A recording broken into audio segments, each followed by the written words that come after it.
최근에 하나증권에서 나온 리포트 보면 빈집과 찬집이라는 표현을 썼거든요. 소위 말해서 2분기 때 주도주들, 화장품, 식품, 반도체 이런 종목들 보면 2분기 실적이 나쁠 거라고 생각하는 사람들이 거의 없습니다. 소위 말해서 살 사람들은 다 갖고 있는 종목들. 소위 말해서 빈 찬집이라고 생각하는. 그러니까 수급들이 꽉 차 있는 집들. 네. 종목들이 그런 종목이 찬집이고 그쪽에서 차익 실현들이 나왔고 반대로 빈 집들. 지금 사실 좀 약간 내팽개쳐 있거나 하락 추세에 있는 종목들 중에서 올 하반기나 내년까지 보면 좀 괜찮을 만한 종목들이 이제 저가 매수세가 들어오면서 좀 밸런스 맞추는 장이 7월 달이 되지 않을까. 근데 요거를 통계를 좀 냈어요. 통계를 내다 보니까 7월 달은 항상 일시적 소강 상태를 보였다더라. 항상 요게 이번만 그런 게 아니라 항상 좀 한 4월 달, 5월 달, 6월까지 달리면 7월 달은 조금 약한 모습. 그리고 8, 9월에 달렸던 그런 사례들이 있었습니다. 그러니까 지금 7월 초 지나고 나서 사실 7월 말에 또 밸류업 이벤트도 좀 있고. 그렇죠. 그 다음에 7월 달 말쯤 되면 이제 2분기 실적들이 나올 겁니다. 그러면 사실 7월 초에 좋을 걸로 예상됐던 종목들이 조정을 받았다라고 하면 7월 말중 이제 하순에서 8월 초 가면 당연히 추세적으로 실적이 좋았던 종목들이 계속 좋을 거기 때문에 그런 이제 실적 모멘텀도 충분히 나올 때가 된다. 그러면 2분기, 3분기 중에서 7월 달 정도는 조금 기존 주도주들이 주춤할 가능성, 소강 상태, 기존 주도주들의 주춤할 가능성이 있지만 7월 중하순 가면 갈수록 기존의 주도주들이 다시 주도력을 가져올 가능성이 매우 높다. 그 주도 꼭지들은 결국 반도체, HLB죠. 그리고 밸류업, 그리고 소비재들, 지금 화장품, 식품주들, 그 다음에 최근에 계속 비만약이든 뭐 개별 이슈들 좋았던 바이오들. 이거는 이제 어제 삼천당 제약이 역사적 신고가를 갔었고요. 네. 그리고 몇몇 바이오 종목들이 또 어제도 나름 흐름을 좋았거든요. 삼성 바이오로직스도 이제 큰 형님이 그랬죠. 흐름을 좋았었고, 그렇기 때문에 이제 그런 종목들이 다시 한번 뭐 이 내 꼭지가 박살난다, 뭐 7월달 소강 상태를 해서 언제 줄줄 흐른다 그런 개념이 아니라 막 오르락 내리락 하지 않을까 싶어요. 어제 미국 시장이 테슬라도 좋았고 브로드컴도 좋았고 엔비디아도 다 좋았습니다. 그렇기 때문에 오늘 시장이 어떻게 갈지는 모르겠습니다만 그래도 월화수보다는 오늘 시장은 좀 마음이 좀 편하지 않을까 그 생각이 좀 들고 있어서 그리고 또 당부드리고 싶은 거는 너무 작은 거 하지 말자. 그러니까 지금은 보니까 중대형주 장세인 것 같아요. 아니야, 중대형주도 아니야. 대형주 특정 몇 개 종목. 네, 맞습니다. 미국하고 똑같이 쏠리면서. 네, 쏠림 현상이 상반기 내내 났었어요. 그러니까 사실 지금 상위권에 있는 종목들은 흐름이 다 괜찮아요. 이게 코스닥도 그렇고 코스피도 마찬가지예요. 상위권에 있는 종목들 흐름들이 좋습니다. 근데 개별주이거나 아니면 하락 종목이거나 아니면 추세 너무 작은 종목들은 수급이 거기까지 갈 여력이 미치지를 못해요. 그러니까 지금 좋은 종목 몇 개, 소위 말해서 부동산에서 말하는 똘똘한 한 채 얘기했던 것처럼 정말 각 섹터별로 대장주들만 좋은 흐름을 보이고 있는 거거든요. 어제도 보면 코스닥이 하락 종목 수가 상승 종목의 2배 반 이렇게 나왔던 것 같은데. 그러니까 시장의 질은 그렇게 좋은 건 아니에요. 좋은 건 아닙니다. 네, 어제 2차 전지가 뭐 바닥에서 올라서 좋긴 하겠습니다만 저 밑에 위에서부터 내려오신 분들 뭐 그거 올랐다 그래서 그렇지, 팔 수도 없지. 팔 수도 없어요, 사실. 뭐 그렇다고 최근에 운이 좋아서 지난주에 물타기를 했는데 오늘 어제 급등했다고 팔았겠느냐? 사실 쉽지 않거든요. 근데 어제 보면 테크윙, 그 다음에 뭐 몇몇 그 상위권에 있는 종목들부터 시작해서 갔던 주식들, 결국 하이닉스, 삼성전자도 결국 밀리지 않았고, 그냥 결국은 지금 주도력 가지고 있는 몇몇 종목들 시장 수급 다 가져가고 있는 상태예요. 그런데 다만 이제 아까 서두에 말씀드렸던 것처럼 지금 거래대금이 예탁금이 늘고 있는 거거든요. 그러니까 이제 이렇게 되면 그 다음에 이제 여기 써 있는 이제 금리 인하가 점점 다가오고 있잖아요. 그러면 중소형주들이 이제 밸런싱 키 맞추기를 할 수 있는 시기가 좀 다가오고는 있습니다. 다가오고는 있는데 아직까지 7, 8월 정도까지는 기존의 주도주들이 계속 가는 현상이 되지 않을까 생각합니다. 네. 근데 지금 빈집이 낸두도 비어 있었어요? 낸두 왜냐면 우리 좋았죠. 몇 주 전서부터 계속 맞습니다. 낸두 가격 인상하고 뭐 얘기해가지고 대표적으로 하나머티리얼즈였는데 얘가 이제 튀기 시작했죠. 근데 튄 지 얼마 안 됐어요. 이제 보름밖에 안 됐습니다. 조정 나왔고. 좀 올라왔네. 네, 올라오긴 했죠. 그 다음에 대표적으로 테스 같은 종목들. 이것도 바닥에서 이제 올라오기 시작했고요. 그 다음에 디램과 관련돼서 대표적으로 PSK, 시각하는 회사. 이 종목도 사실 빠지진 않았어요. 그래서 지금 철저하게 상승 추세에 있는 종목들. 최근에 제가 HBM 장비로 계속 조금 장기 투자하면 좋을 거다라고 생각하는 종목 중에 하나가 인텍플러스였는데요. 얘도 조금 약간 너무 과하게 밀렸다가 이제 호재 뉴스가 나오면서 상한가 한번 가고 그 다음날 했는데 결국 다시 밀리거든요. 그러니까 지금 하락 종목에 있던 종목들이 호재가 나오더라도 급등은 할 수 있는데 하락 종목에는 좀 결국 물량 소화들을 해야 돼요. 그러니까 아무리 좋은 뉴스가 나오더라도 한번 급등을 하더라도 정말 이게 뭐 삼성전자의 인수가 돼서 특수 자회사가 된다고 그런 정도의 뉴스가 아닌 이상은 일단은 조금 조정의 양상들을 거쳐야 됩니다. 그래서 지금 어제 에코프로가 뭐 대표적 LNF 같은 종목들 보면 네.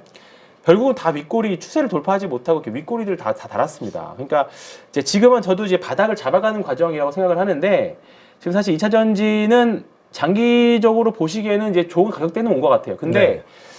이제 여기서 이 종목들이 이렇게 해서 V자로 올라가면 너무 좋긴 하겠지만 이게 얘네들이 이제 이렇게 올라가면 너무 좋긴 하겠지만 이렇게 갈 확률이 매우 높다라는 거죠. 왜냐면 작년에 2차 전지 7, 8월 달에 에코프로 엄청 갔을 때 이거 왜 자꾸 뜰까요? 예를 들어서 에코프로 갔을 때 보면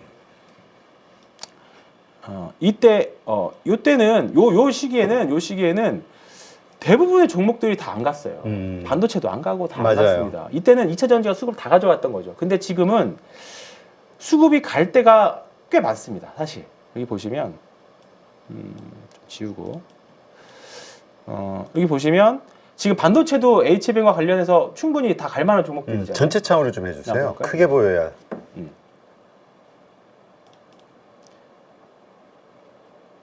보시면 여기 반도체 지금 충분히 하반기에도 또 내년까지도 실적 좋을 걸로 예상되고 네. 있는. 그다음에 바이오 중에서도 여기 써 있는 종목들, 그러니까 다 바이오라 그래서 특정 종목 모든 바이오가 2017, 18년 때처럼 그냥 바이오자 회사 붙으면 다 가는 게 아니라 지금 상위권에 있는 바이오 몇 개 업체들이 바이오가 소화할 수 있는 수급들을 다 가져가고 있거든요.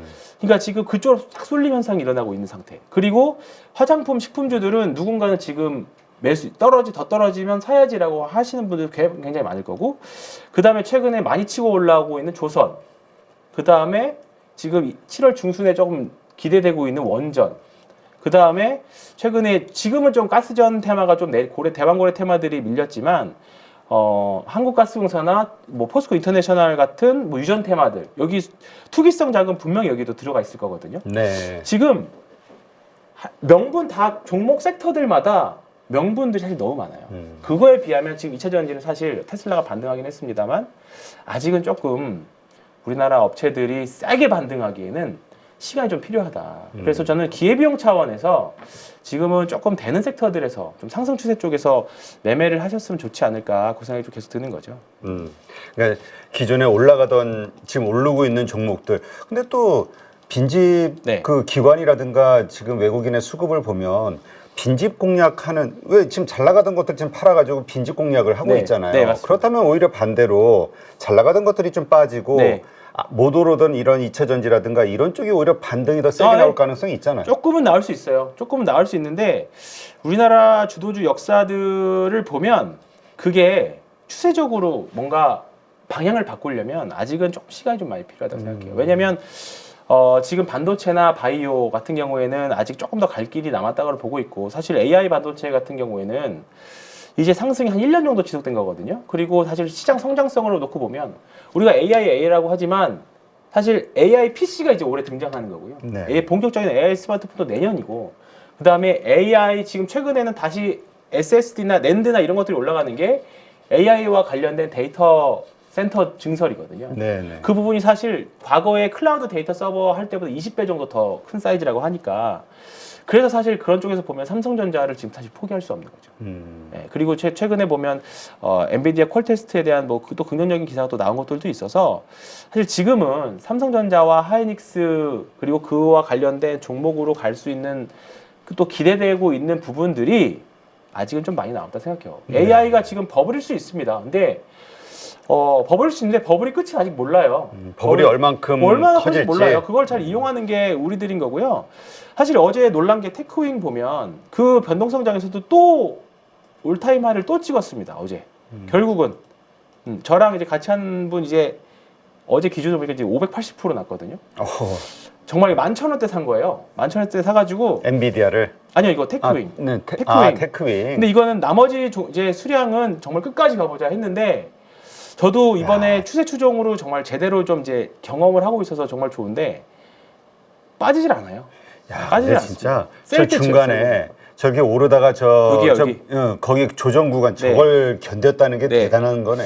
네, 여기서 이제 저 보라색 라인이 이제 제가 생각하는 이제 추세 추종 라인이 이제 51선이기도 하고 나름대로 좀 이제 원칙들이 있는데 일단은 저는 중기선 기준으로는 51선 보거든요. 네. 외국인들이 많이 보는 게 51선이라서 51선 깨질 때까지는 팔지 말아보자 했는데 여기까지 왔고요. 지금 그리고 대표적으로 바이오 중에 3,000당 제약 같은 거 이제 여기도 ATH가 나왔고요. 그 다음에 알테오젠 뭐 다들 아실 겁니다. 알테오젠도 지금 한번 쭉 올라갔다가 쉬는 국면. 그 다음에 이수페타시스, 그 다음에 한미 반도체, 그 다음에 PSK 홀딩스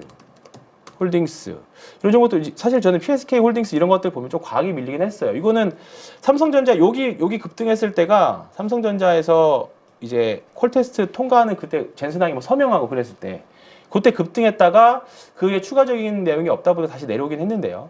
저는 뭐 삼성전자 콜테스트 나오면 가장 세게 움직일 게 PSK 홀딩스를 보고 있어가지고 지금은 한번 또 배팅해 볼 만한 시기가 아닐까 이렇게 좀 보고 있고요. 그리고 이제 올해 들어서 우리나라 시장에서 사실 요 제약 바이오 중에서 강세를 보였었다라고 말할 수 있는 것, 그러니까 시장을 이끌어왔다라고 말할 수 있는 것이 알테오젠과 3,000당 제약 그리고 HLB 정도거든요. 그래서 HLB 같은 경우는 방금 전에 우리가 좀 살펴봤던 부분이 있고요. 그리고 지금 화면에 있는 것은 알테오젠입니다. 어제 조정을 좀 받기는 했지만 우리가 추세 자체가 무너졌다라고 보긴 좀 어렵죠. 그래서 알테오젠도 아직까지 좀 살아있다라는 얘기. 그리고 3,000당 제약 같은 경우는 이게 또 이제 비만 쪽으로 많이 엮이더라고요. 그래서 3,000당 제약 같은 경우 경구용 비만제 이쪽에 대한 모멘텀들을 받아가면서 어제 또 한 번 신고가를 경신을 했는데 지금 제약바이오가 생각보다 굉장히 좋습니다. 5월 달에 HLB가 좀 리스크가 좀 터지면서 리스크라기보다는 승인 쪽에 관련되어 있는 문제, 잡음이 좀 나오면서 급락이 나왔고요. 그 당시에 제약바이오가 전반적으로 좀 꺾이는 게 아닌가. 역시 제약바이오는 어렵다라는 그런 이야기들이 있었지만 결국엔 다시 한번 올라와 주고 있거든요. 그래서 우리가 2024년도 들어서 제약바이오를 이끌어가고 있는 종목들을 세 종목을 봤는데 전부 다 주가 흐름이 양호합니다. 그렇기 때문에 우리가 제약바이오를 계속해서 좀 볼 필요가 있다라는 말씀을 드리고 싶고, 그래서 우리가 시장을 봤을 때 최근에 이제 트렌드의 변화가 조금씩 나오고 있긴 하거든요. 그래서 우리가 알테오젠이나 유한양행 같은 경우는 제형 변경에 관련되어 있는 기술력들을 가지고 있어요. 제형 변경이라는 것은 뭐 예를 들어서 우리가 주사를 많이 맞았다라고 한다면 그 주사제를 어떤 식으로 우리가 몸에 투약을 하는지, 투여를 받는지에 대한 그런 기술력에 대해서 말하는 부분이다라고 생각을 하시면 좋거든요. 그래서 지금 알테오젠 같은 경우도 SC 제형 변경에 관련되어 있는 기술력을 시장에서 인정받으면서 주가가 많이 올라왔고, 유한양행이나 오스코텍 같은 경우도 비슷한 맥락으로 지금 변동성이 계속해서 나오고 있습니다. 그래서 이런 기업들 우리가 이제 테크 기업들이라고도 이야기를 많이 하는데 이런 기업들의 주가 변동성이 최근에 잘 나왔었던 부분이고, 그리고 나서 이제 알테오젠이나 유한양행이나 아까 보셨던 HLB나 3,000당 제약의 주가 흐름을 잘 보인 이후에 근래 들어서는 이제 펩트론이나 인벤티지랩 같은 종목군들이 변동성을 많이 보이고 있거든요. 그래서 이 기업들 같은 경우는 비만이나 당뇨, 그리고 인벤티지랩 같은 경우는 사실 치매 쪽과도 많이 연동이 되어 있습니다. 그래서 이런 종목군들로 이제 자금이 계속 좀 옮겨가는 모습들이 나와요. 다만 우리가 여기서 생각을 해볼 부분은 전체적인 제약바이오가 양호한 흐름을 가져가고 있는 상황에서 트렌드가 조금씩 변하고 있다는 거죠. 그래서 일단 제약바이오 같은 경우는 하반기까지 저는 보셔야 된다라고 생각을 하고 있는데, 이런 트렌드 변화가 어떤 식으로 나오고 있는지에 대해서 제가 조금 더 설명을 드려보도록 하겠습니다. 자, 일단 방금 전에 보셨던 것처럼 우리나라에서는 지금 펩트론과 인벤티지랩이라는 기술이 이 플랫폼 기술을 가지고 있어요. 그러니까 예전에는 비만약에 대해서 치료를 받기 위해서는 일주일에 한 번씩 투약을 받았다라고 한다면, 주사를 맞았다라고 한다면 펩트론이 가지고 있는 기술이나 인벤티지 랩이 가지고 있는 기술을 이용할 경우에는 뭐 한 달에 한 번만 주사를 맞아도 똑같은 효과 그리고 부작용은 좀 덜하다라는 그런 결과물들이 나오고 있기 때문에 이런 플랫폼 기술을 가지고 있다라고 생각을 하시면 좋을 것 같은데, 최근 비만과 당뇨 쪽에 대한 모멘텀들이 시장에서 부각이 되는 이유는 지금 화면에 보시는 것과 같이 여기 보시면 일라이 릴리와 노보노디스크의 주가 흐름이 나오고 있거든요. 그래서 다른 글로벌 빅파마들의 주가 흐름과 비교해 봤을 때 일라이 릴리와 노보노디스크의 주가 흐름이 굉장히 강합니다. 아무래도 비만과 당뇨 쪽에 대한 모멘텀들을 받아가다 보니까 다른 종목군들보다 강한 모습을 보이고 있는데, 이런 부분들로 인해서 최근에 우리 시장에서는 펩트론이라든지 인벤티지 랩이 굉장히 탄력적인 모습들을 보이고 있습니다. 아직까지 매출과 영업이익이 본격적으로 나오고 있다라고 보기는 어렵겠지만, 이런 종목군들이 최근에 이제 시장에서는 알테오젠과 HLB 여전히 좋은 모습 보이고 있지만 조금은 트렌드적인 모습, 트렌디한 모습들을 보이고 있다라는 말씀을 드리고 싶고, 그래서 우리가 이런 종목군들이 지금 시장에서 계속해서 어떻게 보면 발견이 되고 있다라는 거죠. 그래서 지금 우리나라 시장 제약바이오 괜찮다라는 이야기, 그동안 우리나라 2024년도 들어와서 끌어왔었던 제약바이오 여전히 견고한데 최근에는 비만 당뇨 쪽에 대한 종목군들이 움직이고 있다라는 이야기, 일단 여기까지만 좀 말씀을 드려보도록 하겠습니다. 그런 과정에서 이제 비만율도 계속해서 올라오고 있다라고 해요. 2035년도가 되면 인구의 절반 정도가 비만 당뇨 인구가 될 가능성이 높다라는 이야기가 나오고 있어요. 그렇게 된다라는 이야기가 나오고 있기 때문에 비만이나 당뇨 쪽에 대한 모멘텀들을 시장에서 계속해서 받아가고 있다라는 말씀을 드리고 싶습니다.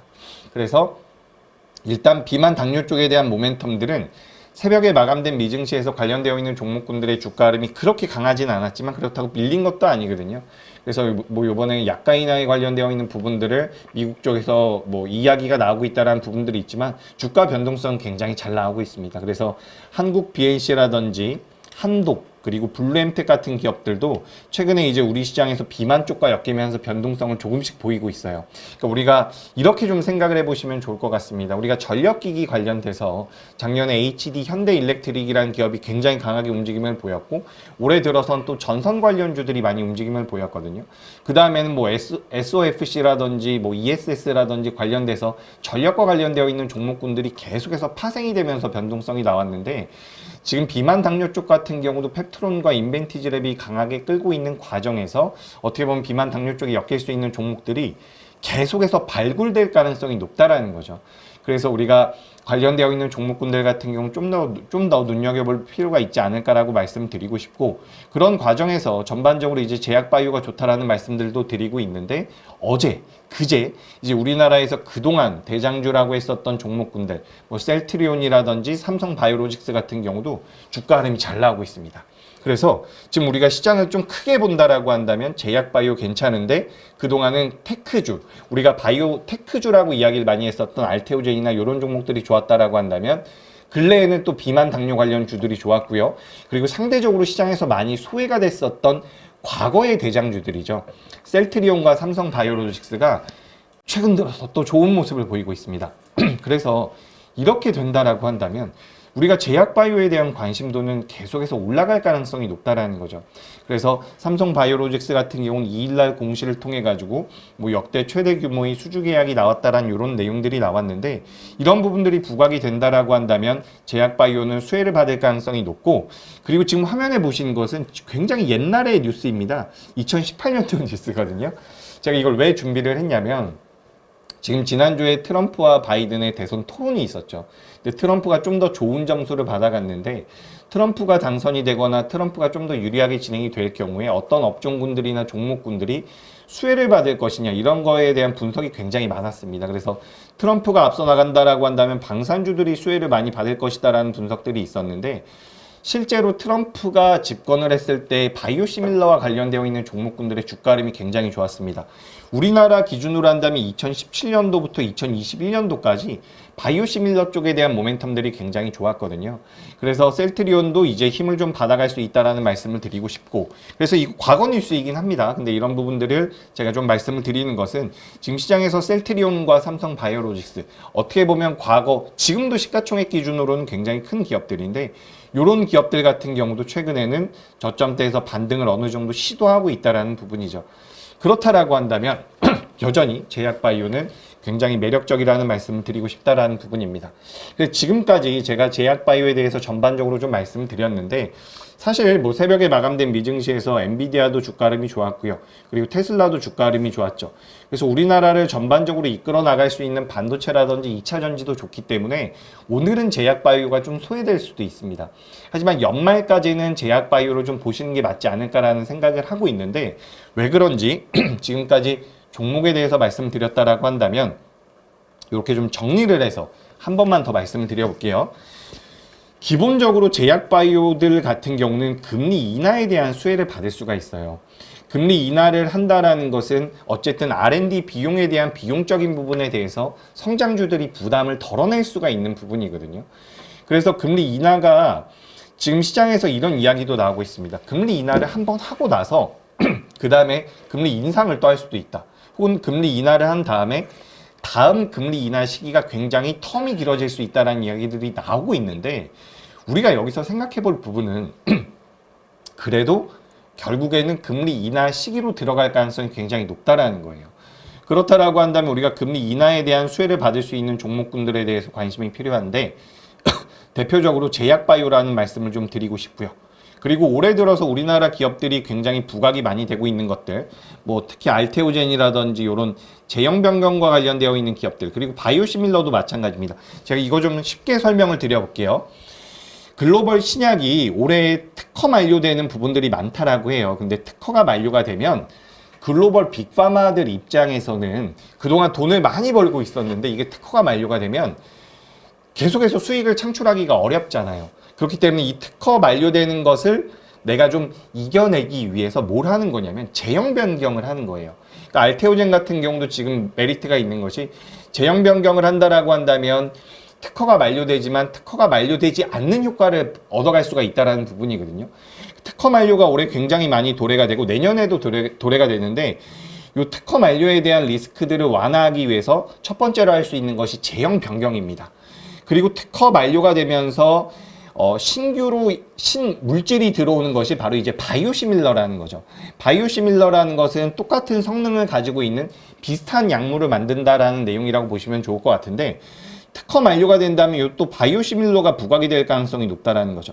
그렇기 때문에 지금 우리나라에 상장되어 있는 기업들 중에서 제형 변경과 관련되어 있는 앞서 말씀드렸던 알테오젠이나 유한양행 같은 기업들이 부각이 되고 있는 부분이고 또 특허가 만료된다라고 한다면 셀트리온 같은 바이오시밀러 쪽의 강자들이 부각이 될 가능성이 높다라는 거죠. 그러니까 우리나라 제약바이오 기업들이 올해에는 실질적으로 기술 이전이라든지 외형 성장을 할 수 있는 여러 가지 모멘텀들이 동시에 들어올 가능성이 굉장히 높다라는 겁니다. 그래서 관련되어 있는 종목군들의 제약바이오 흐름이 굉장히 양호하다라는 부분이고요.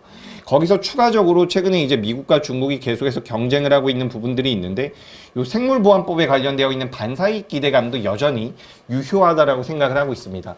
우리가 얼마 전에 이게 좀 이제 어그러졌다라는 내용들이 시장에서 있었어요. 그래서 당시에 뭐 바이넥스라든지 ST팜 같은 경우는 주가 하락폭이 꽤 크게 나왔었거든요. 근데 그 부분을 우리가 좀 자세하게 들여다보면 당시에는 이제 패스트트랙으로 가려고 했었던 법안 자체가 좀 연기가 됐다라고 보시는 게 좋습니다. 그래서 11월 달이 된다라고 한다면 생물보안법과 관련돼서 반사이익 기대감도 시장에서 부각될 가능성이 높다라는 거죠.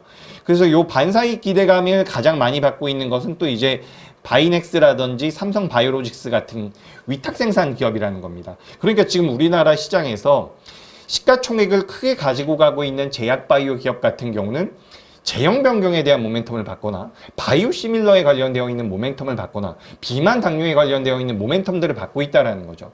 근데 이 모멘텀들을 받고 있는 것이 과거 임상이 부러지면 급락이 나오고 많이 부러지고 이랬었던 상황과는 조금 다르다라는 거예요. 금리 인하가 앞으로 진행될 가능성이 높다라는 거고요. 글로벌 신약들의 특허 만료가 진행이 되면서 우리나라 기업들이 구조적으로 수혜를 받지 않을까라고 생각이 되는 부분이죠. 그렇기 때문에 저는 우리 시청자분들께서도 제약바이오는 좀 보시는 게 어떨까, 저는 이런 생각을 좀 하고 있으니까 우리 시청자분들께서도 좀 관심 있게 보시는 게 어떨까, 이렇게 의견 드려보도록 하겠습니다.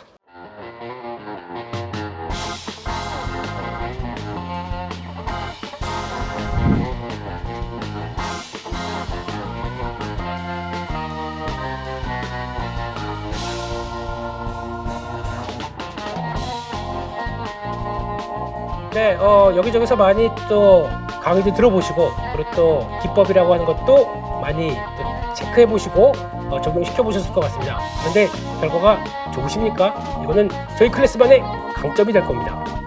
네, 섹터 분석을 왜 해야 되고 그리고 어떤 섹터가 갔었을 때 이를 어떻게 초기에 접근하는지에 대한 여러 가지 방법들 생각을 많이 하게 되는데 그에 따른 키포인트들을 알려드리고요. 김 대표는 이렇게 상황 분석한다. 그리고 또 거기서 종목을 찾는다. 라고 하는 여러 가지 기법들 그리고 그에 따른 효과들을 충분히 노리실 수 있게 하나하나 세부적으로 말씀을 드리고요. 관심 종목까지 같이 스터디를 하시면서 충분히 시장을 끌어가실 수 있도록 그렇게 말씀드리도록 하겠습니다. 네, 라이브를 충분히 활용하겠습니다. 거기서 나오는 질문들 그리고 또 매매하시다가 요런 때 참 애매할 텐데 라고 하는 제가 겪었던 부분들 그대로 담고 또 문의가 들어오게 되면 충분히 안내를 드리겠습니다. 이거는 저희 클래스반의 강점이 될 겁니다.